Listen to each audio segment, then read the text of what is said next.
Hey guys, welcome back to our YouTube channel Login Aid. Today in this video, I am going to show you how to fix YouTube library option not showing in your YouTube. Before we begin with the tutorial, make sure you subscribe to our channel and hit the notification bell so you never miss any of the tutorials like this. When you go to your YouTube application on your mobile phone, you can see U option at bottom right corner. This is because of the new update of YouTube application. So now to get YouTube library option in the place of U, go back to your home page. Now open your settings on your mobile phone.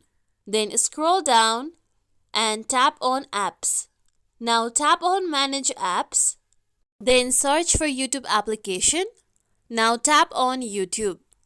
Now on the downside you can see many options, that is uninstall updates, clear data, force stop. First tap on uninstall updates.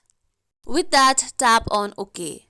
Now your new update will be installed from your mobile phone. Know that these settings may differ according to the mobile type. So now go back to your home page. Then refresh the applications you have currently used. Now open your YouTube application. Now here you can see library option in place of U. This is how we can fix YouTube library option not showing in YouTube. This is it for tutorial everyone. Hope this tutorial was helpful to you all. If you like today's tutorial, make sure you like, share, subscribe to our YouTube channel for more tutorials like this. Thank you for watching.